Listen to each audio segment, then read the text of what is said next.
It's expected this ministry will drive all of this. How so? Thank you so much for having me. So I think I would like to congratulate the ministry and the minister for how far they've come. He mentioned the National Livestock Growth Acceleration Strategy, which is the plan, the national plan. And I think it's a rallying point, for the private sector and the government to work together. Because we're talking about reforms, reforms from subsistence to commercialization. And two things are critical in that perspective. So one is access to markets and then access to finance. Right. Now, I'm project director of the Nigerian Red Meat Partnership. So this is a creation by CDI, basically to look at the opportunities, that are there within the domestic market, but also in the export market. We're tracking the importation of feed, food, and livestock products into key markets. So we're looking at the European market, Middle East market, and the China market. And if you don't mind, I just read some numbers, some data, just to give us some perspective of what we're talking about. So if you look at, these are data from the International Trade Center, Geneva. In 2023, live sheep import into the Middle East was $1.8 billion, 1.8. And for Europe, $300 million. For China, $13.2 billion. Aggregate, if you aggregate all these three numbers, it comes to 2.1.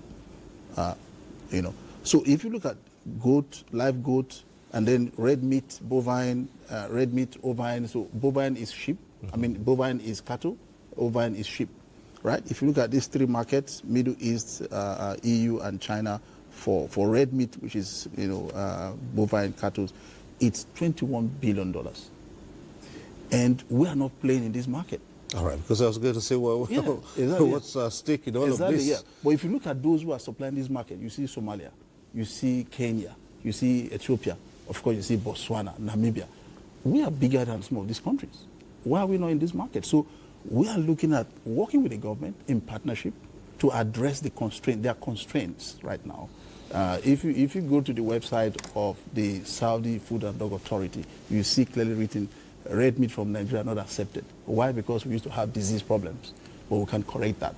So working with the government now to correct that status so that we can meet international compliance requirements that allows us to produce meat and then export into this market.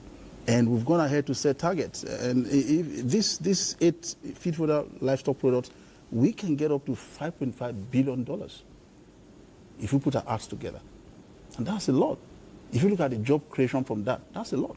If you translate that to Naira, it comes to about 8.2 trillion Naira.